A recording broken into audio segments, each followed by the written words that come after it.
I'm Vic Cohen, and it's a fair question. It's a fair question. It's a fair question. I'm Vic Cohen, and it's a fair question. It's a fair question. I'm Vic Cohen, and it's a fair question.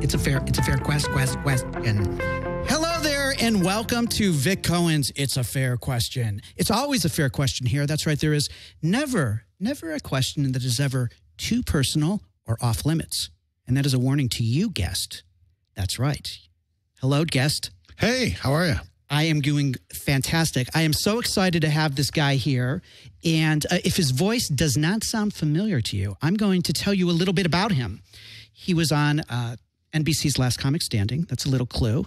He's been on Two Broke Girls, King of Queens, Entourage, Reno 911, ER, Just Shoot Me. He's got a Comedy Central special. He's got something coming up. I don't know if it's a secret, but it's on. Can I tell them about what you've just shot, or should we keep that a secret for now? No, we'll keep it a secret for now. We can talk about it at some point. But this guy is truly he's a comedic genius. I'll go that far. Thank you. The man has committed his life to comedy, and he's seen a lot in his days, and there's plenty more to come in his career. I think it's only just begun for him. His name, Jimmy Schubert. Hello, sir. Hey, Vic. How are you, man? I am doing great. I am so excited to have you sitting across from me. There's a good thing. It's a good thing there's a table here, because I might just maul you. It's good to be here. It's good. We had to come downtown. We had to. We're doing this in a loft downtown Los Angeles, which is great. That's right. Like most people go, oh, let's go downtown. But LA's not really a place you want to go downtown. No, not at all. It's not. You gotta. So it's a little dangerous out there. But then you get into these beautiful lofts. You go, oh, okay, I see why people. Yeah, the studio here is amazing. Jeremy runs a great studio. I mean, it's awesome here. And it was funny. Normally I don't drive my guests to the show, but I know you're having some issues with your car. And I cracked up. I didn't tell you this when you said it to me, but I've never heard this expression. You said, my car shit the bed. Yeah.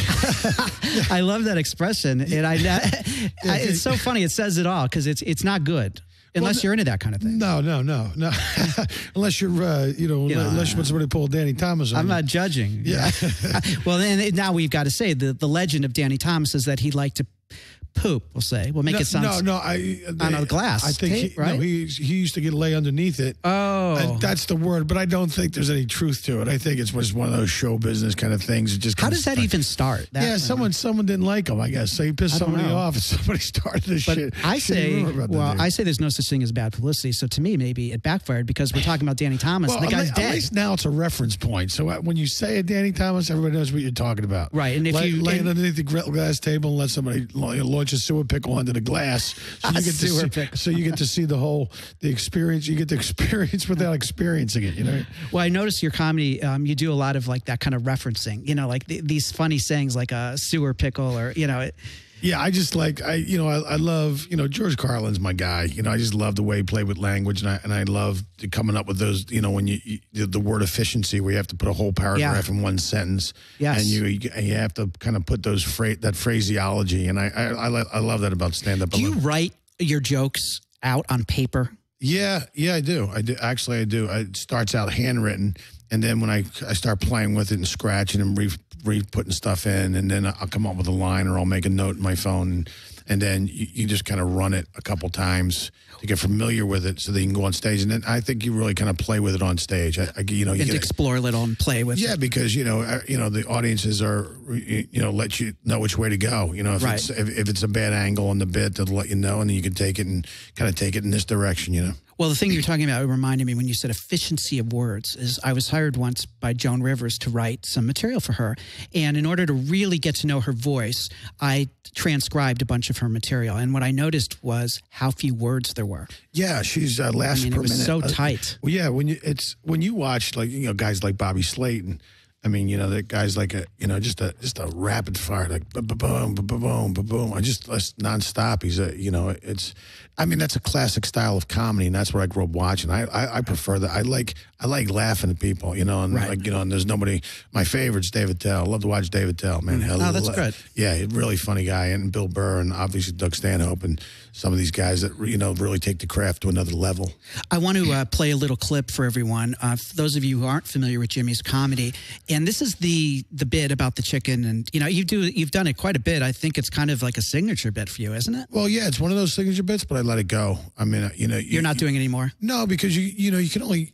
That's the thing is, it's like it's great. You're known for it. People know that's your bit. You get to do it on television, and then you got to drop it. You're done with it. You can't, because if you got to keep kind of keep creating as what I think that's what, like you talk about Joan Rivers, her documentary. Yeah, what a great piece of work great for film. me is probably one of the quintessential comedy documentaries. Yeah. I mean, just as far as what you feel like when you look at your book and it's empty versus when you look at your book and it's full, and when you're busy and when you're doing stuff and when you're killing it. And I mean, that's very impressive. She's 78 when they made that. Yeah, every bit as funny as anybody 30 years her junior, and and did it all. I mean, came up with the big shots. I mean, she came up and knows all. I mean, what a career in showbiz, and didn't have it easy. I mean, and she was timeless. That's the amazing thing. Yeah. So you look at her and I thought she was sexy too. And I got to tell you, like she talked about, she played like she wasn't, but I don't know, 78. I still saw something there that I don't know if that makes me really lame sounding, or I mean, maybe it was just her personality. I met Joan before. Backstage at Sam Kinison when we were doing the Dunes, and she came in, and I had this mullet of red hair. And I looked like Daryl Hall, and Bob's the big boy. And I was a kid. Yeah, I was a kid, man. And and she came back. It was very sweet. Sweet, right? Like a mother. Yeah, so nice. Yeah, so nice. So, obviously, another legendary figure that's gone too soon. I mean, we had a tough couple of years here with stand-ups. Yeah, I know. But before we get, that's a great downer into your comedy bit. You really know how to. And here's the comedy. That's great. Sorry, man. Here's the chicken bit, which he no longer does because he's got to keep it fresh. Let's play that, Jeremy. Anyway, I was into having this thing called a protein scramble. And I'm reading the ingredients. And basically, it's an egg omelet with chicken meat in it. A chicken omelet. Yeah, which is wrong. People, you don't take the eggs out of a chicken and then cook the chicken and put it in the eggs. That's too much chicken. I mean, who the hell's back there cooking? Some kind of chicken serial killer? Huh? Who's working the grill? The barnyard strangler? People, that's an omelet that spans 2 generations of chicken. That's not breakfast, that's a vendetta. What the hell you got against the chicken? The barnyard strangler. That's kind of like your style, I find. Like you love this is a play on words. Phrase. Close enough to the Boston Strangler. Right, like, yeah. What are you, a serial killer? I mean, you're wiping out, generations of chickens. Does your writing come from, because I find when I write, it's often in the moment, like I see something or something happens versus sitting at a desk at home. Or do you do both? No, I only if I'm transcribing it and looking at if I'm looking at it from, I'm kind of putting it together. Do I sit down and type and look at it? But, I have it on notes. I have it on notes. I have it on voice recorder. On an iPhone. Notes, app. All the time. If something hits me, I go, that's a funny premise, and I start working on it. It's like, my girlfriend is a former prosecutor. You said that earlier, and I don't know why when I heard I was thinking prostitute. No. I mean, and I've never met her. I'm not saying that about him. No. He's thrilled with that. No, but no. Go on. No, but we were talking about, it's just. She was a former prosecutor. Yeah, so we were talking today. She goes, "What are you doing?" I go, "I'm watching Law and Order episodes just so I can keep up with you." Mm-hmm. I think because she's very, she's a lawyer. She's very sharp and a lot of fun to argue with. Really? Does she usually win? You need a lawyer present. She just. But it's so funny. She's just. Are you going to marry this lady? I absolutely am. What's her name? I'll tell you her first name, Julie. But yeah. Okay. Does she know this? That you would like to marry her? Yeah, she knows this. Because guess who's on the line? Can we go to line 2, Jip? I'm kidding. Nice try. Yeah. What the worst way to do it on my show? Like, she's in another state, right? She doesn't live here in L.A. No, she does not. She lives in, she's in Greensboro. Now, the tough part because you are a real stand-up. I mean, like, this is your career. You are on the road. How many weeks out of the year would you say? 26 to 32 weeks a year, depending. I like to do 2 weeks on, 2 weeks off. I like to give myself some time in town so I can audition for jobs in the acting field, because I've done quite a bit of work in that area. And also, I like doing sets around town. Like last night, I was at the Comedy Store and I judged the roast battle, which they just sold to Comedy Central. It's a great show. So I like being involved in kind of the comedy community in Los Angeles, and also on the road doing stuff and a little bit of acting, and just trying to keep all three of those plates going at the same time, Yeah, because if you're on the road too much, you can be forgotten in LA. Well, you know, there's varying degrees of it. I mean, I know a lot of guys are doing ships now because the ships have comedy clubs on the boats, and they get there and they go out there and they do a bunch of shows and stuff. And a lot of guys, you know, you can get lost out there, I think, you know, and some guys find themselves out there too. They go, this is perfect for me. This is what I want. I can go in here, I can do this. And they do. I mean, I think it's a rough life. I mean, you know, the ships are paying, I think, about $2,500 to $3,000. Yeah, I think low end. Five, three, five for travel. All the travel's covered, and that's covered. Yeah, but you're on a boat in the middle of nowhere. Well, it ain't a lifeboat. You know what I mean?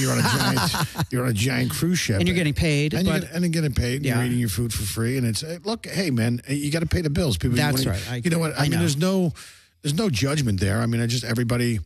You know, I just think if you want to be in town, it's tough.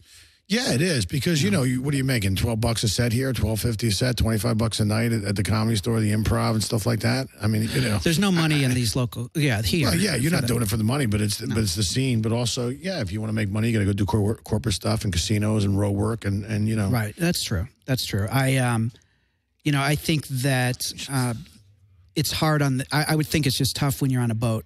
I don't know, compared to being in the clubs around the country. To me, yeah, it seems like you can get, you know, look, I have nothing wrong with it. I'm not judging those who do it. No, but it also provides an opportunity for these fellas to make a living and pay their bills and doing something they love to do. That's true. So. Well, when you're from Philadelphia, you know, I did wear my Philadelphia T-shirt for you. With a little pair of boxing gloves. Which you told me I'd get beaten up in Philadelphia for wearing. I said if you showed up, no, you wouldn't. It's funny. I was just being a Philadelphia. No, I know. You know, it's supposed to. I think that's a compliment. Yeah, evoke some civic pride. Yeah, actually, it is. It is. I did not take that as anything bad. But I was like, what should I wear? I think I'll wear my Philly shirt for this guy. Now, you grew up in Philadelphia. You grew up Catholic, correct? Yeah, I was raised Catholic. I still have roots to that. You know, I have a rosary. You know, I went to Israel doing some gigs for Avi Lieberman over there. With this comedy he's for a Kobe. comic, very funny, nice guy too. Yeah, really great guy, and had the opportunity to go with him, and went over there for like 11 days and just had an amazing time. And I got these rosary beads. There's these rosewood string rosary beads that you buy and you can put them on the stone where they prepare Jesus' body for burial. So they're blessed beads. So when you say them, they take on a sacramental tone. You know, so yeah, I do keep in touch with my spirituality is a very big part of me. But I'm not into like organized religion, but I'm kind of an old fashioned guy. Were you an altar boy? No, I was not an altar boy. Did you go to Our Lady of the Glory Hole? Is that what you're saying? You're an altar boy. I wasn't quite going there yet. Let me build up, please. Yeah, but just cut to the chase. You didn't go to a private Catholic school? No. I went to you know, my parents, you know, I come from a big family and we all went to, I split. I left Catholic high school to go to Philadelphia High School for Creative and Performing Arts. I used to do magic when I was younger. I read that you were 15 and a pro. Is that accurate? I was a certified. Yeah, I was doing like 4 or 5 gigs a month. 4 or 5 gigs. I mean, I had, you know, an oversized tuxedo, a hand-me-down, slapped together tuxedo, a shoebox full of doves.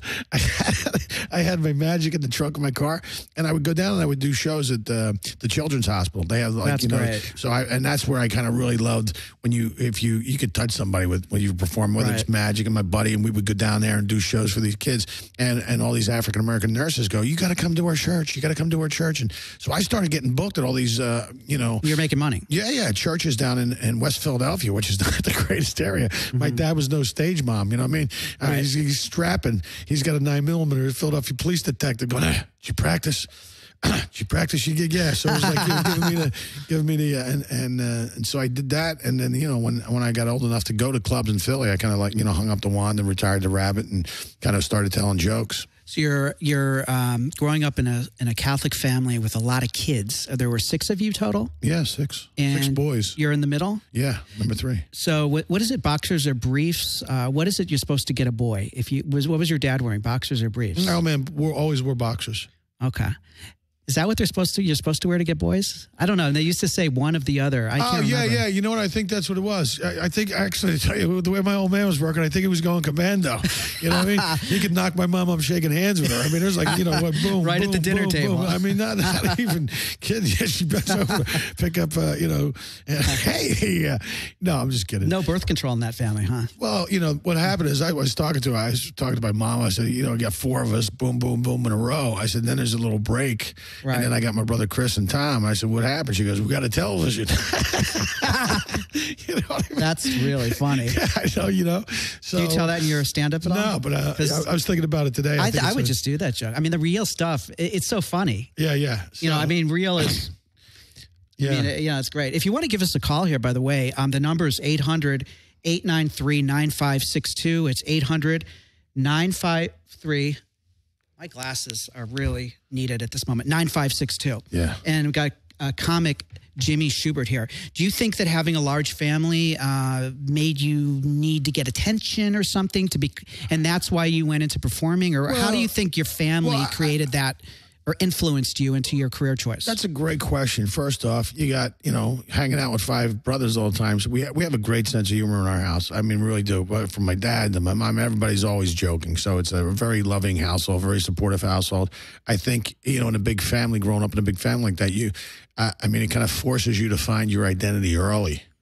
You know, I mean, I knew I wanted to be a comedian. I wanted to be funny. I mean, I used to watch Charlie Chaplin. I remember coming home from church and crying because I couldn't grow a little toothbrush mustache and dye my hair black. I wanted to be Charlie Chaplin. Your mom wouldn't let you? No. And you really wanted to do that? Yeah, I really wanted At 5? No, I was a little older than that. A little older than that. But I would say about 9. I was coming into that, you know, like 8 or 9, just coming into that. And so... you know, they encouraged it, you know, and my brother Bob played the drums, Joe played guitar. They would get dropped off for lessons on Monday night, and right about 3 or 4 blocks down was the Castor Avenue Magic Shop in Philadelphia, and I used to go in there, and I was delivering circulars during the day, save my money up, and then I can go to the magic store, and I could buy tricks, and I could learn tricks, and it all started with a magic kit I got for Christmas, and I started. How old were you? About 9. You know, you come across to me as a really sensitive guy.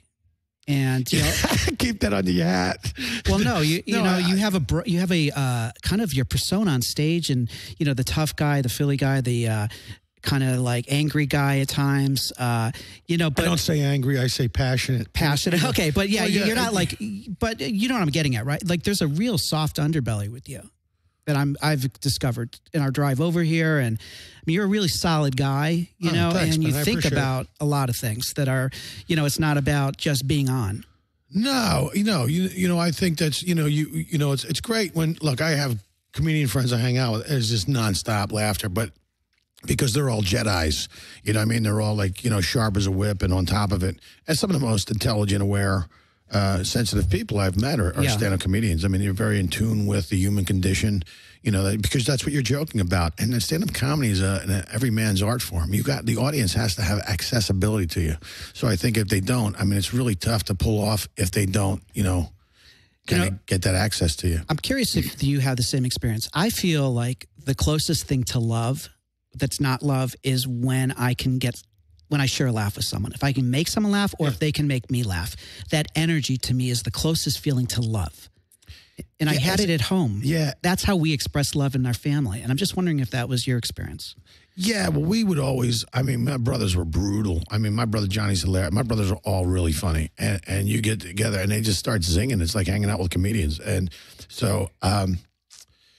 and you said you're the middle, so are you the 4th? No, I'm the 3rd. The 3rd. Do you find that you were ignored as a child, that it took speaking up to, you know, well, you know what? Be seen and heard? No, it just makes you independent, man. I mean, look, man, I had what I would call one of the last traditional American childhoods.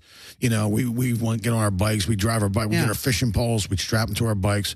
We drove 17 miles to Churchville Reservoir. You know, yeah, exactly. I'm doing the Andy you know, we had song, CB radios. We built forts. You know, we used to go down to this place called Suicide Hill. There was no technology like there is today. Yeah. You know, and I used to go to the library a lot. I used to read Encyclopedia Brown. I mean, I loved. For me, you know, versus today, the things you see today, it's a little disturbing. I mean, I appreciate it so much more growing up like that. What's disturbing? Well, where with all the technology and people, What about that? That's just obnoxious. I mean, it's I don't even think we're supposed to have cell phones. I mean, people are dying because they're freaking texting. They can't stop texting. They can't stop updating their Facebook status. I mean, that's a problem. They call it a smartphone. Okay, they call it a smartphone. I mean, you're using it like a dumb phone, and that's what they are. I mean, people like everybody's got their phone down in front. They're all hunched over and kind of walking and look at their phone like we're working our way back down the evolutionary ladder. It's alien. It is true. We are starting to look like cavemen. Yeah, and it's alien technology. I mean, you look at it. It's all that technology on that smartphone is reverse engineered the spacecraft that crashed in Roswell in 1947. No, there's a great book out. Read it by Lieutenant Colonel. What's the book? Rick Corso. It's called The Day After Roswell. And he talks about it, and he was in charge of it. And I have this thing called, he calls it the nut file, because if he told anybody about it, they say, you're nuts. But, they would walk into the GE labs who were working on night vision technology, and they go, listen, we were never here, but you guys are developing something, and it was like a big wearable thing. And, a couple of years later, it's down to a little thing that just straps down on over your eyes. And so, I mean, look at it. I mean, I don't know. I believe that, I think aliens have been kind of interfering with our evolution for thousands of years, So how were the drugs in the 80s? How was opening for Sam Kinison for 5 years and being part of his tour? Hey, listen. It's a fair transition, right? It's a fair question. Yeah, it's a fair question. No, they're just... I'm doing that as like, that would be something I would joke about. Yeah, I was doing it as an example of something like, But you're right. I mean, it just seems like that, doesn't it? No. I mean, look at your television. Okay. Look at your 4K. Oh, wait, we've got a caller. Let's. No, we don't. Yes, we do. Someone is calling. They need to talk to us. All right, please. I'm dying to talk to you guys. Oh, hello. Who's this? Hi, my name is Sadie. Hello, Sadie. Hello, Thanks Sadie. for calling. Who do you have a question for? Well, I actually have a question because you know what? I just hit that point in my career and I'm like, how do I keep that inspiration, motivation going to say, screw everyone. Like, I believe in my dream and my passion, and God, I want advice. Like, I see you guys so passionate about what you guys do. How do you do it? Okay, that's a great question. How much are you paying this caller? Are you paying somebody Please, to call? I don't know this person at all. Oh, okay, cool. No, well, I think that's it. I think I think you got to really love what you do. I love making people laugh. You say when you feel like you share a laugh with somebody. It's like love. Yeah, it is. It really is. And if you can do it well and you can do it at a high level, I mean, it's a real gift. I mean, I don't ever take it for granted. But I'm always kind of working on the stand up. It's your act is like a living, breathing organism. It changes and moves around and shifts, Sorry to interrupt. I just, what Sadie's asking, I think also might be, I'm going to go a little deeper. Is okay, Sadie? Is that all right? Do the digging. Okay, yeah, you do the digging. Okay. What happens when you're not feeling it? Because you're only human, Jimmy. I mean, there are moments. Don't you ever wake up where you're feeling uninspired or you're a little down? I mean, there's some days human, I just can't get out of bed, Vic. No, some days. No, yeah, but there's sometimes you don't feel like doing it, but something happens when you step on that stage. I don't, it just, you could have a headache, you could have back, your back's bothering you or something, but when you're on stage, I don't know. There's something about being up there, your adrenal glands kick in, and for that while that you're on stage performing, you don't feel it. Right. I don't know if we've answered your question, Sadie. Do you need any, we help you? What, the way I look at it is just like... Well, what do you do, Sadie? What do you do? Well, I'm doing a little bit of everything, but it's kind of like, it's the grind, and it's like... Yeah, that's your problem, Sadie. Don't do a little bit of everything. No, don't do a little bit of everything. You know what? Really? Focus on a couple things that you can really excel at. And things where you go, look, is the juice worth the squeeze? I love that expression. Yeah, I don't hear that from you on the way over here. You go, and that's juice, not Jew. Yeah. Just to be clear. Yeah, so it's like, it's like, focus on the things. What do you really want to do? What would really, and I always say, like, that's the thing to figure out. The thing to figure out in life is you got to find that one thing that you would do for free, and then you figure out how to make a living and get paid for it. But they don't pay to masturbate. They don't pay you. Well, listen, they do down at the sperm bank. Thank you. No, I got to put that in my notes. Yes. No. So, but you be making money hand over fist down there. Hey, lady. brother. No, so I think you just, you know, there's like, it's so funny because we were talking about, I used to do a podcast and it's a lot of work and a lot of work goes into it in the presentation. I just said it's not, it was interfering with auditioning for parts and stuff like that. And I just said, you know what, you know, I got to have a little downtime. I got to find a little balance in my life. I mean, I love what I do and I love doing it, but also if I have downtime, I'm really like, you know, doing some things that'll kind of like feed, you know, going to the driving range or take care or working on other stuff, you know. Right. Well, I getting outside it for a minute, not having to be your whole identity, you know. That's a great point. I think also, as much as I get annoyed by cliches, you know, it is true, and I think this is a cliche about cliches, that there's a reason they exist, because they're true for the most part. And what are you trying to say? Stereotype that saves time? What I'm going to try and say here is that idle time, that something about a blank of blank, but a master of none. A jerk of all trades, master of none. Jack of all trades, master of none. Yeah, I think that's challenge. You know, I think that being a jack of all trades but a master of none is really tough to get. Well, that's why you say, like you know what your strong suits are. You know your things, and I think you always go where your life goes, where you put the most time. Like if you're working on this, then that's where your life's going to go. Or if you're working on this other thing, then you're going to take. You know, it kind of goes where you go, I guess. Where also, I think you're right, and in that spirit, Jimmy, I think that also, Sadie, if you look at where life is taking you. Because the life often will affirm what you're really good at. It doesn't mean you have to follow it, but I think life affirms. You know, do you agree with that? Yeah. I was just going to do I was just going to do a kung fu reference on Date Myself, which was a show from the 70s. Okay, grasshopper, did you snatch the pebble from our hand? Are you ready to rock? You know, but I was going to anyway. Well, I hope that helped you, Sadie. Thanks so much for listening. No, it helped. Yeah, good luck. Good Please, luck. and if you could. I love the act. I love the act. Oh, cool. Thank you. And please subscribe to the show. We got lots more. I will. All right. Thanks so much. And good luck with your pursuits. Excellent. Thank you so much. That was great. That was a very nice call. And also, I want to share a little more of your comedy. We have another clip from your act. Nice. Is that uncomfortable for you to listen to? No, actually, I it's some bits like the chicken bit I do like hearing. You know? I'm going to surprise you. Is that make you uncomfortable that I picked the clip? No. Okay. I mean, it's one you posted. Oh, great. Let's listen. I like it. I will tell you this. It involves a hanger. Nice. Oh, shit. Okay. Okay? Yeah. Here we go. Jeremy, let's roll that. Thanks. See, that's the problem. We live in a very rude, predatory culture. No one's nice to anybody anymore. Nobody. I'm telling you, it's fucking ridiculous.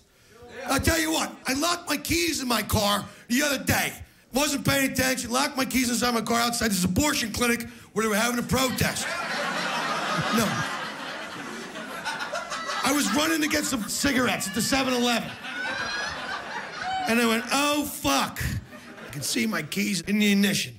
And all I said was, anybody got a hanger? They chased me for 3 blocks.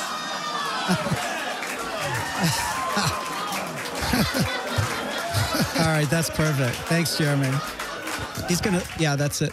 Now, okay, here's what I think, how you wrote that joke. Can I try and deconstruct it and tell me if I'm right? Yeah, go ahead. Okay. My guess is that you did lock yourself out maybe at one point and had a hanger, and you thought about, wouldn't this be funny? Because you thought of an abortion. Well, the situation is you're in the situation. And you went backwards. You were in so wouldn't it be funny if there were a... Yeah. Also, there's a protest outside an abortion clinic. You go, hey, anybody got a hanger? You lock my keys in my car. Yeah, it's a pretty... I think that's a pretty clear... you went backwards, right? Like yeah, exactly. The hanger and exactly. Then where would that be the most awkward? Right. Where you'd have to break into your own car. I love that joke. Oh, thanks, man. Appreciate it. And also, I love the way... See, I love when the audience is a little disturbed. You know, and you could tell they were a little disturbed, but the laugh was huge. Yeah, I used to do another line. There was another line about, and it was about somebody. You ever notice everybody's for abortion has already been born? you ever notice that? No, it was just like, it was such a, like, oh, you said, you know, it's really kind of, really makes, you know, kind of sense. We never hear the other side. No, yeah, but it's just one of those things. It just seems like, you ever notice everybody's for abortion has already been born. It's just, I mean, it's just such a, it's funny. That's a funny point. I like that.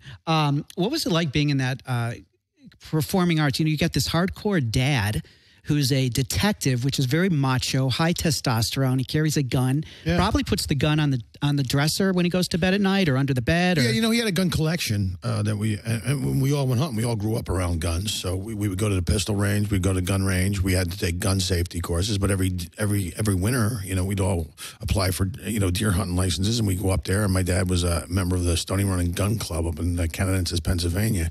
And you go up there and, just hang this and everybody would get a deer. And if you didn't get a deer, you would get a deer, if you know what I mean. Wink, wink. So one of the other guys would get two, and they would give you one just because, Okay. For my family, my dad we got a couple deer.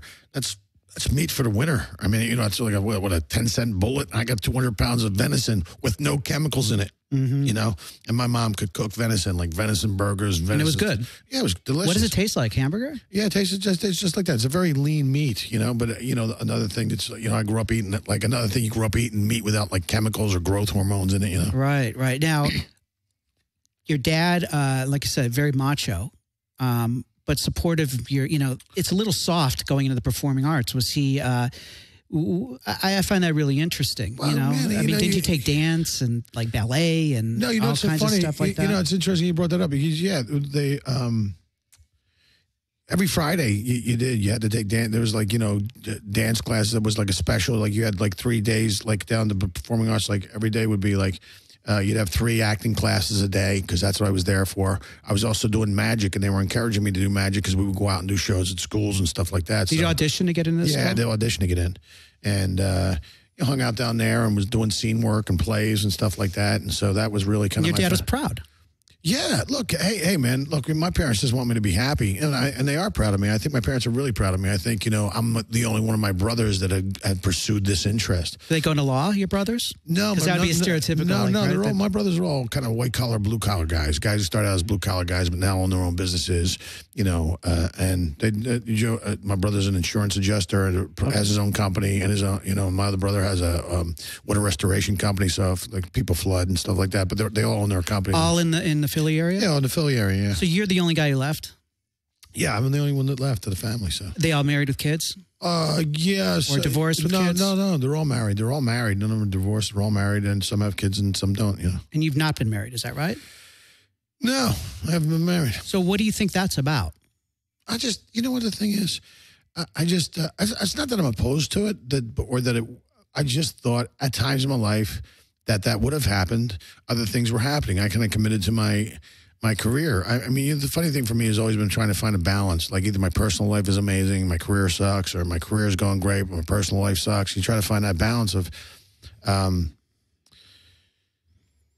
trying to have a little bit, and I don't know, it's a timing thing, I guess. It's a timing thing. And there was moments, and I was probably, just, traveling. There's no excuse for not being there. You get in great relationships, and then you're gone or whatever the deal is, and, Are you a good boyfriend? What's that? Are you a good boyfriend? Well, you'd have to, yeah, I think I am. I'm not asking you out. I'm just curious. No. No, yeah. I think you show up and... Yeah, absolutely. Yeah, because you got to work on it, man. You got to work on it. Look, nobody has it easy. No relationship is perfect. Everybody's got to work at it. And just, it's just... I think this is a great time in my life for it to happen because I think I'm, Happen meaning you met someone. Yes, absolutely. Yeah. So how many nieces and nephews do you have? 1, 2, 3, 4, 5, 6, 7... about 12. 12. Yeah. And is the oldest like college age maybe? Yeah, well, my nephew Nick, who lived with me for 1.5 years, he came out here and he's in the Navy now, and they're a nuclear subs program. Wow. So, and my nephew Alex does he's in construction. But what kind of uncle are you? Are you the fun uncle? Yeah. And do you get them gifts on their birthdays, Christmas? They get gifts. Yeah. Keep in touch. When they were little, I sent them a whole computer system, so they had a computer in the house and everything like that. Yeah, I'm pretty good. I don't know if the birthday cards get there every time, right, but I make up for it. But do you want to have a child? Yeah, why not? Why not have the full You want to have that experience? Why would you not have that's part of life, Why not have the full e-ticket experience? Do you have children? No, I don't. I'd like to as well. Maybe we could adopt. You were married for a while? I was married 3 years and 8 months. Yeah. And, it was a long time ago. And, but I would love to do that. Yeah. And have that kind of life. I think everybody deserves it. You just got to find the right person. Yeah, I think, and I believe, and you'll probably concur with me, that the older one is, the advantages are the wisdom that comes with living. You know, I think I'm going to be a much better father today than I would be if I were 25. And you got to be ready for that stuff. I mean, I guess they say there's 3 things you're never ready to do. You're never ready to buy a house. You're never ready to get married. You're never ready to have a kid. But I think that's just, nobody's ever ready for that. Do you feel that not being married and not having children has been a cost of your career, or do you think if you had any career, it might still be what it is today? You know, like the comedy life, has it been a cost of that? Yeah, you make sacrifices. You make sacrifices for the thing, you know. I mean, but you know, everybody does. You're trying to, you know, what's the balance? You just got to find the right person. We have a lot of, and I'm just curious, like we have a lot of single comics that are kind of known for being single in a way, like Bill Maher, Gary Shandling, you know, he was single.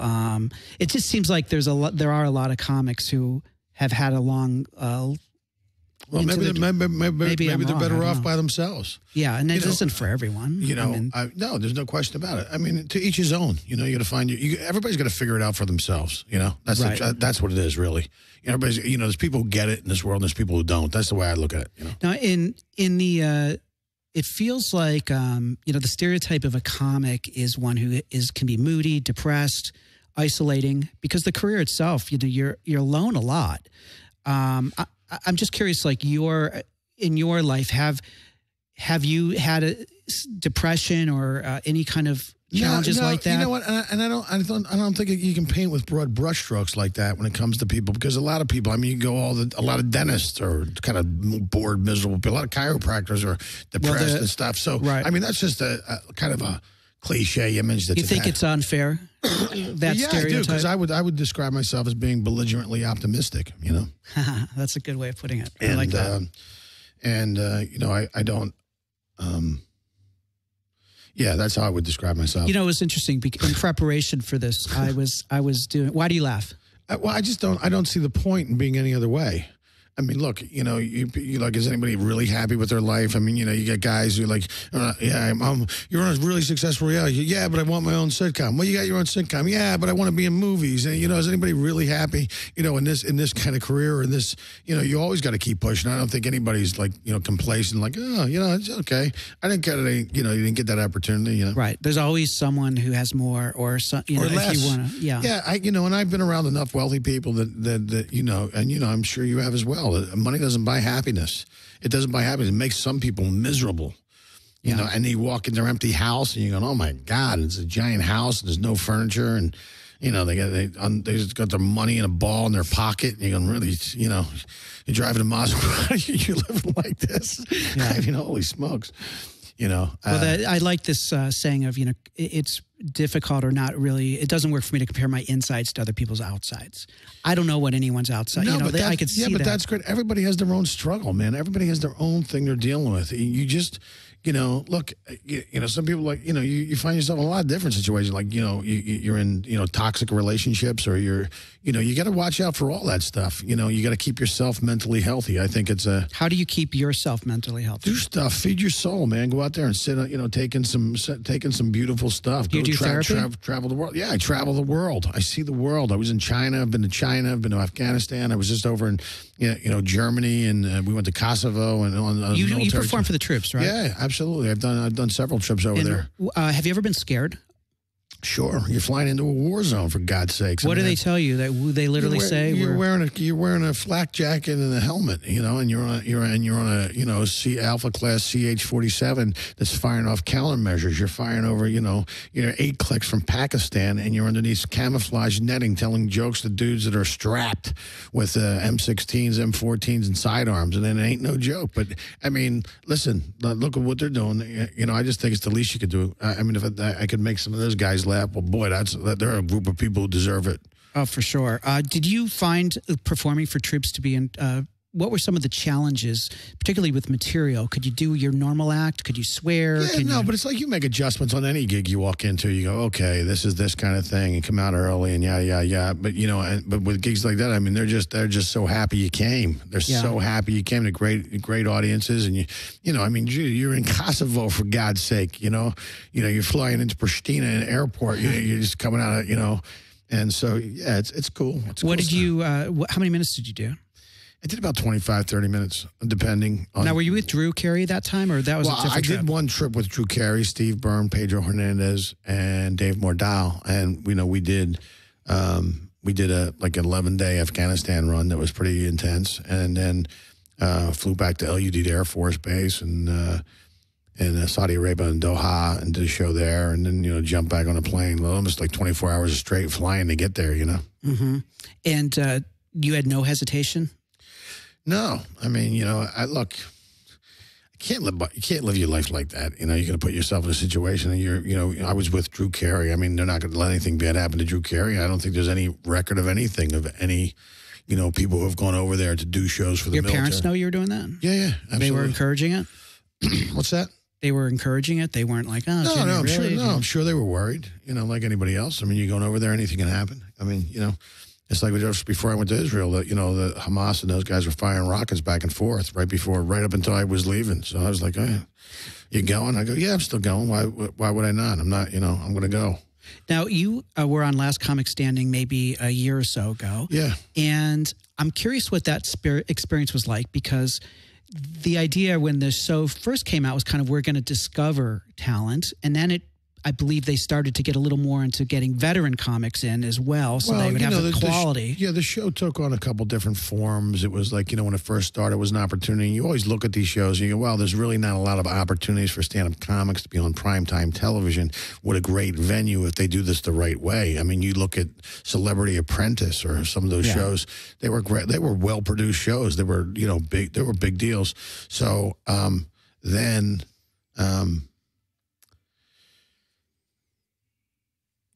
to get the opportunity to put yourself in prime time. And for me, the challenge was trying to put together sets, these 4 minutes and 20-second sets that were like precision little pieces of art with as much word economy, and just kind of going out and going, bam, just doing your brand, just going. And, I kind of get into that. That was the fun part of the show. Did you find yourself writing a lot of new material? Yeah. I mean, I was trying new stuff on national television, but that's what it's about. You got to put yourself in the moment. And, and I thought that was kind of cool thing because it raised the odds. And it does. It takes on a little bit of extra because you're on national television. Oh, yeah. Was there any feeling of resentment or annoyance? Like, hey, man, I've been doing this for years, and these guys are... You put yourself in it. You know what you're getting into. It's a reality show. You know what you're walking into. So you can't... Look, I'm not mad at the opportunity. I'm actually glad it happened. Some people, but, there are some people who've been... you're not a new comic, so, like, who have an attitude like... like, really? Like, I'm doing a reality show? Like, I'm competing against people. Well, then don't do it. I agree. Well, then don't do it. I mean, look, there's a lot of ways to skin a cat. Right. I mean, you could do Last Comic Standing. Someone could see you, cast you in a sitcom or I totally agree. Sitcom, or you get a role in a movie. And so there's no downside. And listen, if you want to win in this game, you got to, every time you get your head on that little television, that's a win. And I don't care what anybody says. You gotta keep fighting for it. And it's competitive. It's competitive as hell, man. That's why you gotta stay relevant, and you gotta keep current. I mean, guys are writing new hours every year, and some guys are still traveling with the same 45 minutes they did for 20 years ago. Right. I mean, you gotta step it up, man. This is no joke. It's a very competitive profession, and it's gotten more difficult because there's a lot more people doing it. I mean, and there's so much now. It's like, so you really got to kind of stand out, which I'm glad I do a little bit, because I am a little polished, because it makes you stand out a little bit, Now, you placed 9th, correct? Yeah, 9th. So how many episodes were you in? I think about 6 or 7 episodes. And the residuals are good, right? I mean, they were decent. They were decent. It was worth it for me to take those weeks off and invest in it. And I really, really loved the exercise of doing it, like writing those bits, putting those bits together. You know, that was the fun part of it. Once you move in, there's 10 people left, and I'm funnier than so and so, and I'm going, well, how's this going to help my career? I'm going to be a tour guide be a tour guide for the day. I actually thought they were going to take the high road. I think there's great ways to do Last Comic Standing to a point where it would be as popular as Celebrity Apprentice if you just took comedians and put them in that competitive situation. Except now you're doing real world experiences. Tonight, you guys are all doing 6 minutes for the vice president of Visa. And the winner of the challenge also gets a $3,000 donation, and you also get to fly to Vegas on a chopper right after the gig and go do a corporate event for 600 liquor salesmen. Yeah, that's interesting. And so you go there, and then Tuesday, you guys all have to go in. You all have to sit down and pitch your sitcom ideas to this guy and this guy. These guys produced, you know, Seinfeld and this, and you got to go sell a show. You got to sell them a show idea. I mean, that's, infinitely more interesting and infinitely, like, real world stuff. I mean, you know, doing comedy in a laundromat is will not change. You know what I mean? I've done it. But I think, you know, you take the same template from Celebrity Apprentice and you put it right over, lay it right over Last Comic Standing, and you got a hit show. I mean, it's just a better produced show but you know, they always treat stand-up comedy like it's a stepchild to the arts. Yeah. You know, it's like, you know, look at all the shows on television, all about singing and dancing and, you know, and then, you know, the only way a guy's got a chance, like today, it's like, you know, they get on America's Got Talent, or they get on Last Comic Standing, and they get a little juice and they get a little heat, and they keep building. But you know, it's not one thing that gets you there. I think it's a planned series of events that get you to that level where you're selling out theaters, and you know, you kind of doing your. Well, it's the work begets work. Yeah, know? Absolutely. The more you work, the more you work. Yeah. And if you're doing Last Comic Standing, has that helped your career? Have you seen a change? Yeah, I have, actually, with attendance. And you show up, and now I'm hitting bonuses. And you go, oh, this What do you mean by hitting bonuses? Well, because you get so much a show unless if you sell over 250 tickets, or if there's 250 paid or non-paid in the audience, you get a bonus. So, yeah. What would you say, you know, like, can you make six figures doing stand-up? Easily. And that's with doing corporate as well, correct? Yeah. I mean, you make six figures just doing corporate. Yeah. You could do, I mean, you know, you get a show in Vegas. I mean, Vegas now, it's like, you know, there's like the Thunderdome out there, you know, every man for himself, you know. Well, a lot of comics are buying the room, papering the room, right? And then yeah, but I mean, you know how much stuff there is to do in Vegas, for God's sakes? I mean, you're going against the O Show. Right. You're going against the Cirque du Soleil. So you don't think it's a good place for stand-ups? Well, no, if you got that kind of show, I mean, but you have to go out and work your ass off to sell it. And you got to be really known. What's that? To make some money, you're going to have to be a known you know, name, I mean, George Wallace did that. A lot of, you know, Rita Rudner did that. I saw that. You know, a lot of comics have gone up there, and for them, it was like a great way to go, oh, I live in Vegas. I can work in Vegas. I don't have to jump on an airplane. So 6 of one, half a dozen the other. And the other way, you're traveling to Atlanta when you're in Vegas. Everybody is traveling to see you. So it makes sense, you know, because it's got a lot of visitors go there every year, you know. So. Right. Let's imagine for a moment that 25-year-old Jimmy Schubert is sitting in this room. Yeah. Okay. Mm-hmm. And you've had some time now in your career. You've learned a lot just from living.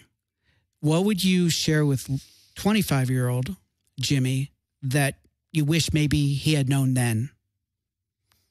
Doesn't necessarily just have to be about comedy, but just in life in general as well. But comedy would be interesting. Yeah, there's a couple. I'd make a couple changes. What would that be?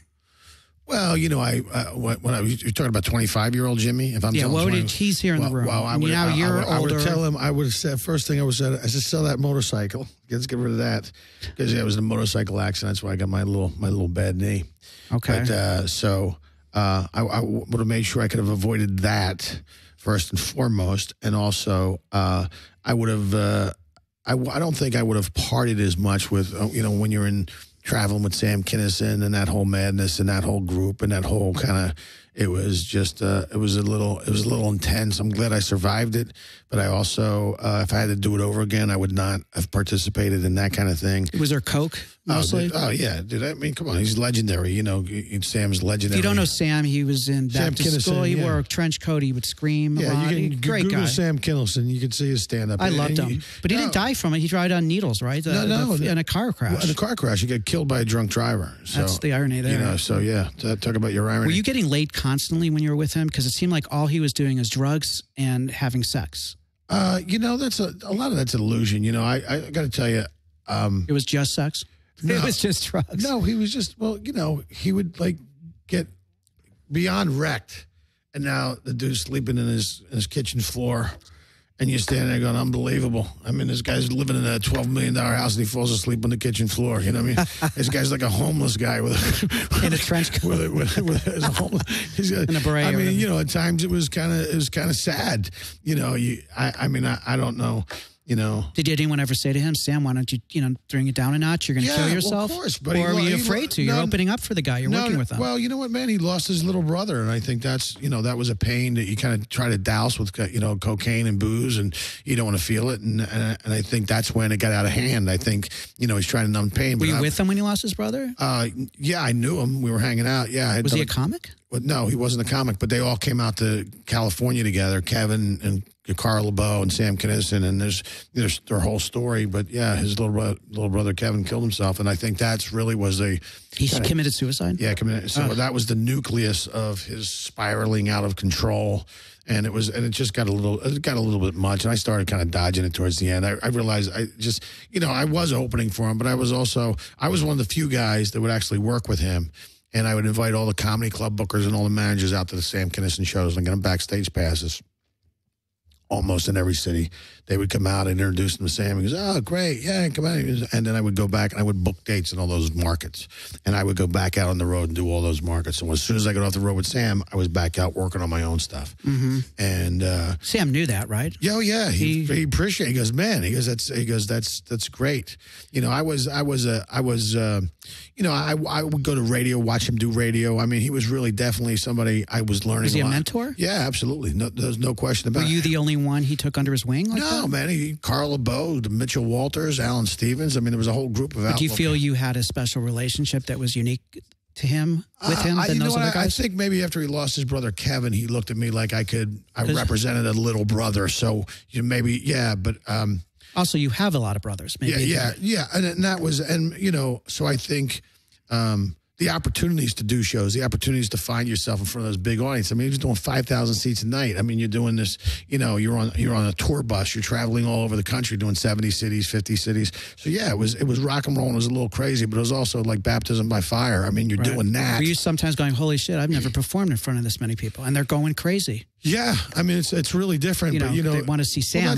Well, I toured with him for 5 years. I mean, that's where I found my personality. I mean, how do you make 5,000 seats intimate? I mean, it's a real thing. And Carl LeBeau was like, hey, you got to do this, you got to do this. So they're giving you notes. Yeah, giving you notes, and really we're concerned. Like we did the Universal Amphitheater on New Year's Eve, and Sam was all the opening guys. We went over all our acts, and when you say this, the laugh's going to go up, it's going to come back down. Give yourself an extra 2 seconds on the beat of the joke. Let the laugh come back down. He was right. And so guys like me and Sparky, and there was a guy named Mike Giselle, all did sets at the Universal Amphitheater on New Year's Eve, which was ridiculous. I mean, Ginger Baker was on drums. You had CeCe DeVille from Poison. You had this all-star rock band.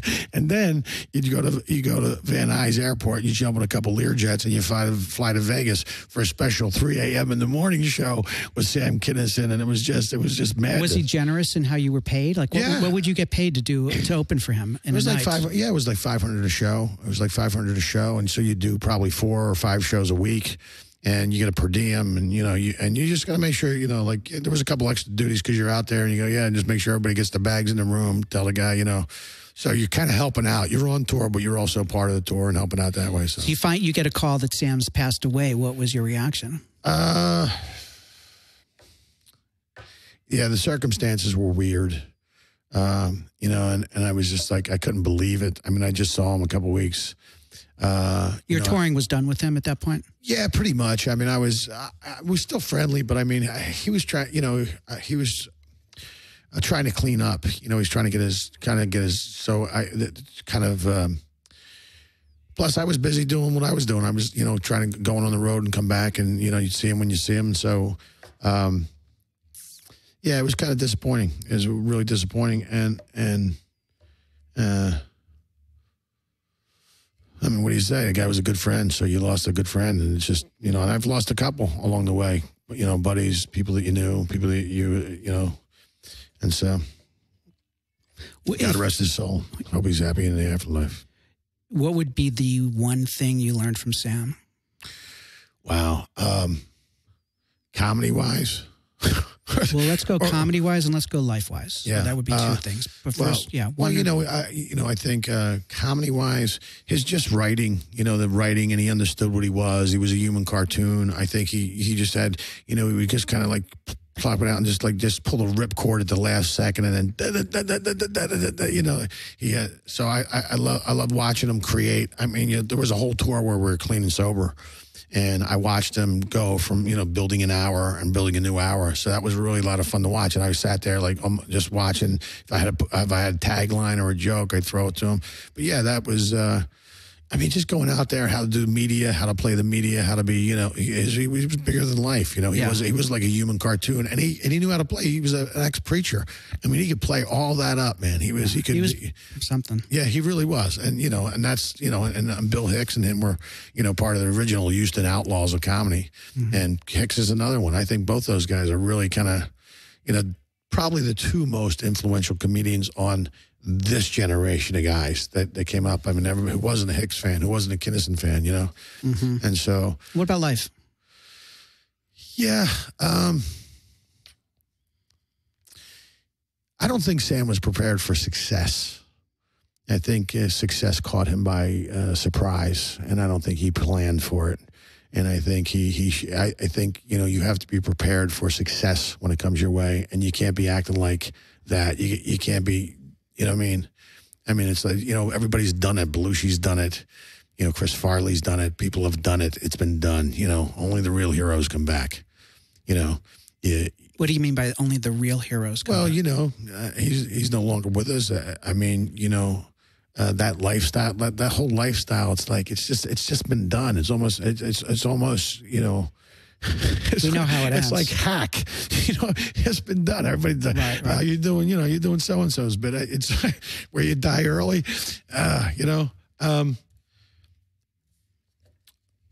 yeah, I would definitely, I made plans. I planned for success. I planned for success, and I let all that stuff go. All that, that behavior, that junkie behavior, that you're an addict. Have you done like 12-step programs or? What's that? Well, I am in one now. For what do you? What's that? What is it that you're getting? No, I'm just sober and. I'm just not drinking. Oh, good. Yeah. I mean, I say good not because there's anything wrong with drinking, but there is something wrong if there's something wrong. If it gets in the way. That's all. Yeah, exactly. And it's like, I just don't. Congratulations. That's amazing. Yeah. So that takes a lot. Yeah. So how long have you been sober? That's a good question. Well, I had a couple of glasses of wine with my mom and dad over. So I took it from, let's say Friday, Saturday, Sunday, Monday, Tuesday, Wednesday. 6 days. So this is a new part of your life. Yeah, absolutely. I'm so happy for you. Yeah, thanks. I think it's really so brave. Well, it's it's nobody's perfect, man. There's always room for improvement. Well, here's the thing about that. I don't look at addiction as imperfection.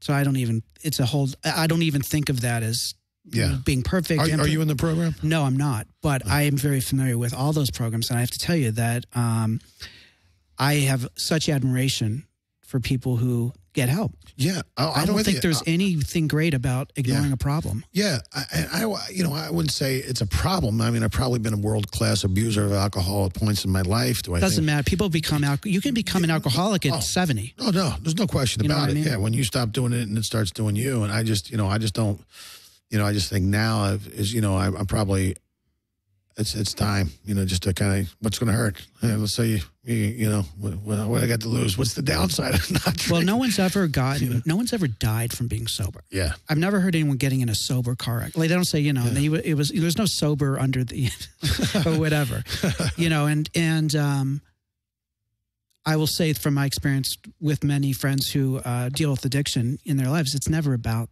the addiction. In other words, it's not about the drinking. No, it's not. Whatever is happening that you're drinking over. Yeah, the drinking is a symptom of what you're going through, and some people self-medicate, and you don't realize you're self-medicating, or that you have to self-medicate. I mean, sometimes sometimes your knee's in so much pain or whatever. Let me just have it, kind of numbing up a little bit. But that also is dangerous.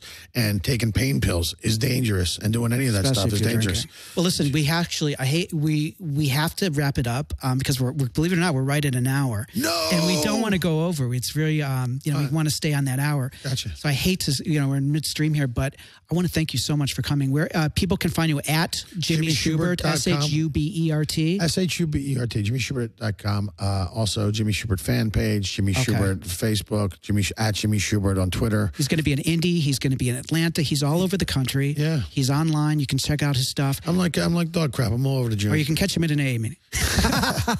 He'll be doing 2 in 1 or 3 in 1 or whatever they do. I'm telling jokes for 2 now. All right. Thank you guys so much. Thank you, Jimmy. We've got to drive home. So this is where we continued one-on-one. Thank all of you. Please subscribe to Vic Cohen. It's a fair question. I almost forgot the name of the show. We'll see you soon. Thanks, everyone. Thank you, Jimmy. I'm Vic Cohen, and it's a fair question. It's a fair question. It's a fair question. I'm Vic Cohen, and it's a fair question. It's a fair question. I'm Vic Cohen, and it's a fair question.